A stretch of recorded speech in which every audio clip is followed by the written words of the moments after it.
Hello there, YouTube. I'm bringing you once more another video of another car that I have. I can't seem to make up my mind. I don't know what's wrong with me. I think I've had over 15 cars in the last year and a half. I don't know.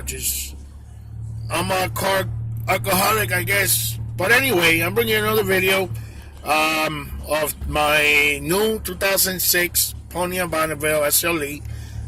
This is not the one with the supercharged engine. This is the regular 3.8 V6. But the car is beautiful. Car is like brand new inside and out. I had a Lincoln LS 2006, beautiful car. Somehow, in a way, I regret getting rid of that car. I didn't want to, but I had to.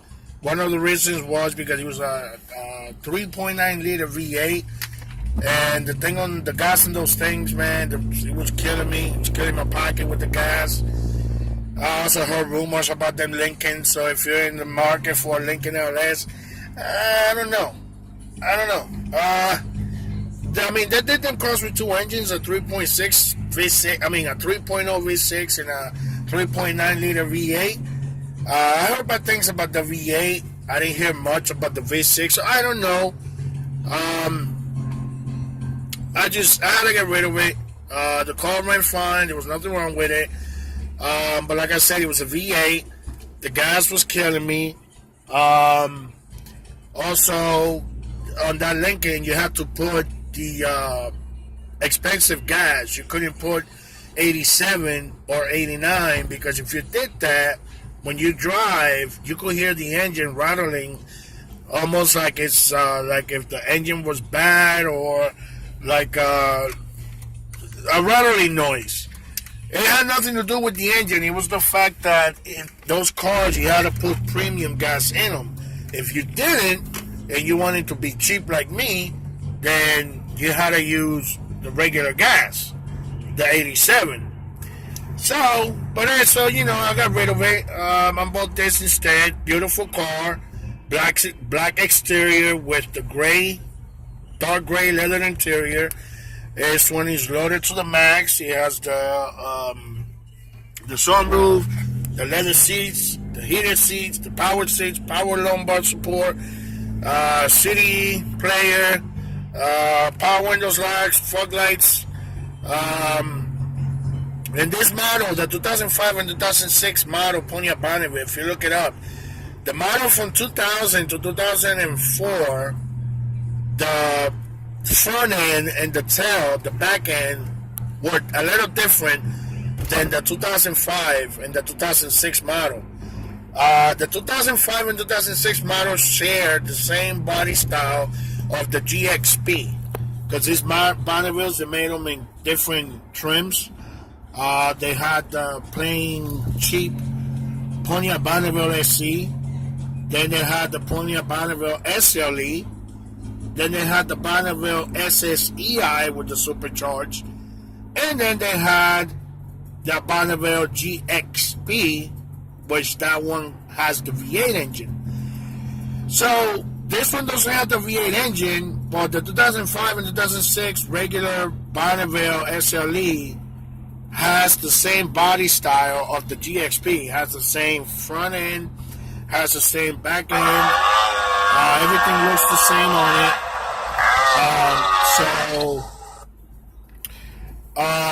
Like I was saying, I love the car. It has 177,000 miles on it. Yes, the check engine light is on. I got it checked, and I need to replace the oxygen sensor. Which only costs, I think it's like $37 or something like that. So I'm not worried about that. Doesn't affect the car. The only thing that, you might get a little bit of shitty gas mileage if you don't replace it. But it's not something that the car needs right away, because the car drives fine. He drives great. One thing I always liked about Pontiac was that their interiors were always red. You know how there's people that like to they like to change the lighting in the cars because they got the plain green or plain white. and they want to change it to like a blue or red. Thing about I liked about Pontiac was that the interior at nighttime, everything is red. I love that. That's one thing I always liked about Pontiac. Like I said, the car drives and runs and drives great. Has no issues. If you hear the car's like a little loud, it has an aftermarket exhaust. I don't know what type of exhaust it is. I bought it like that. It sounds beautiful. I love it. I love how it sounds. But you know, I had one of these before. I had a 2003. I had a 2003 Bonneville SLE. Like I said, the whatchamacallit, the exterior was a little different.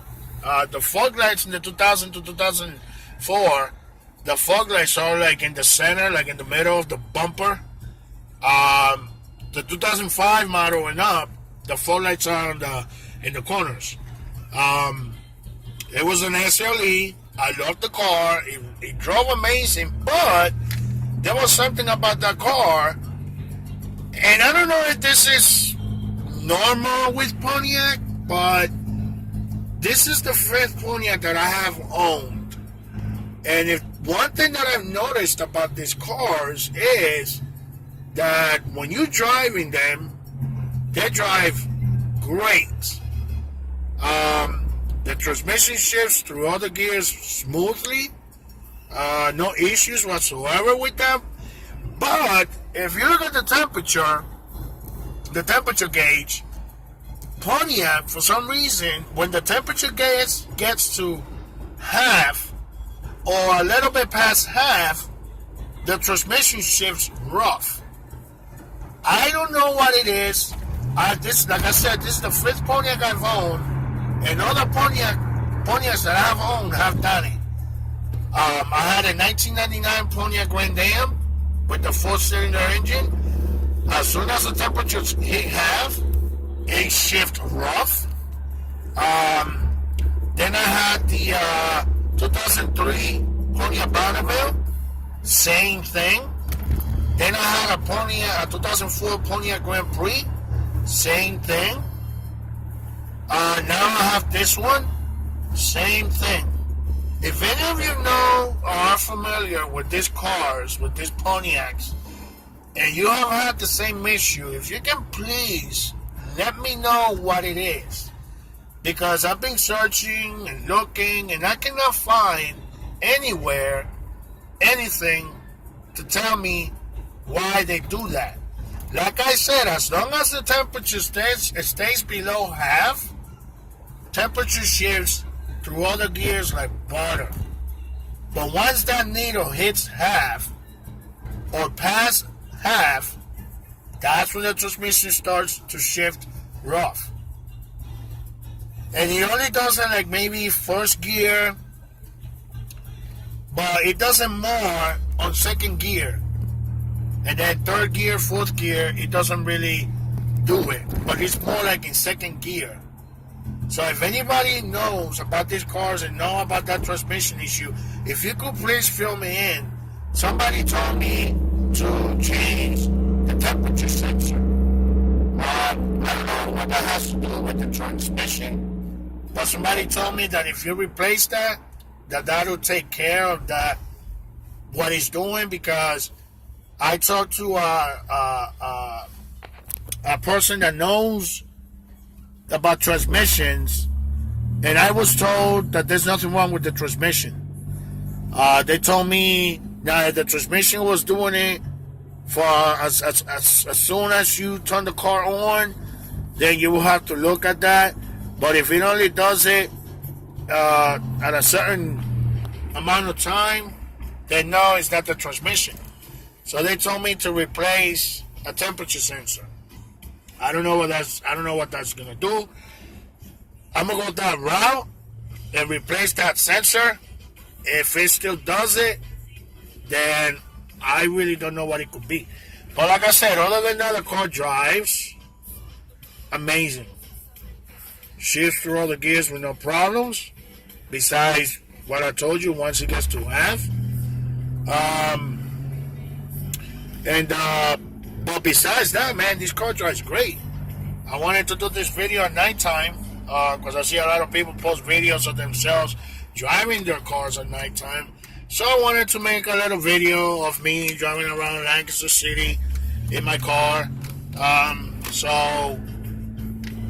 But if you guys, like I said, if you guys know anything about that, let me know.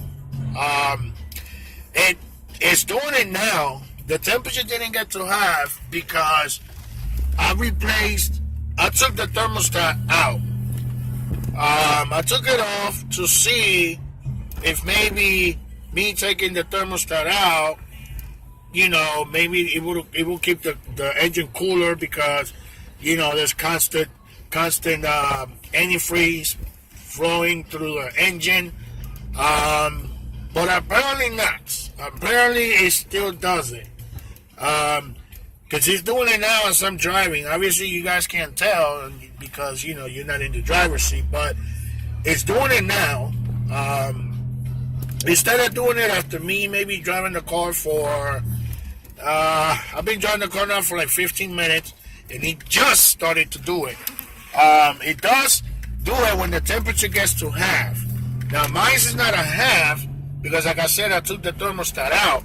So by me taking the thermostat out, it takes it longer to get hot because there's constant antifreeze going through the engine. Which if we had the thermostat on, the thermostat opens at a certain temperature and then closes at a certain temperature. So, being that the thermostat's not on, it's a constant flow of antifreeze. And I did that to see if maybe by me doing that, the transmission will stop doing it. Because like I said, it only does it when the car hits the half mark on the temperature gauge. As long as it stays below the half, the car drives normal. Transmission shifts normal, everything's normal. But once that needle hits that half mark or goes past the half mark, that's when it starts to do it. I know that it's not the transmission because it's all the 5 Pontiacs that I've owned on it. So I know it's not the transmission. I did some homework and they say that, how can I explain it? It is the transmission that shifts hard, but it's not because the transmission is bad. It's because something's there that has to do with when the transmission gets hot. I'm assuming because, like I said, see now it's not doing it.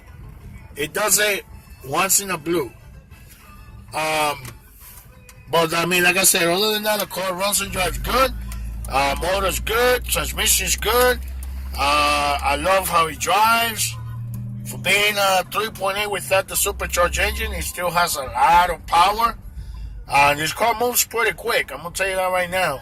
For not having the supercharged engine, it moves pretty quick. I was told that these were bulletproof engines. I don't know how true that is. But I heard people on YouTube saying that these engines are bulletproof. So, I don't know. I mean, you guys probably know more than I do. But, now I want to make this little video of me driving the car at nighttime. I'm going to be making a video of it during the day. I just haven't gotten to it yet because it's been fucking brick out. I live in Lancaster, PA, and it's been fucking brick. I mean, it's 34 degrees right now outside. So, but I'm going to be making a video during the daytime. But in the meantime, if any of you that have owned Pontiacs, especially Bonnevilles, they know about what I'm talking about, please write me and let me know, give me an idea of what you guys think or what it could be. So, this is the end of my video. Hope you guys like the video. Hit like if you like, and God bless.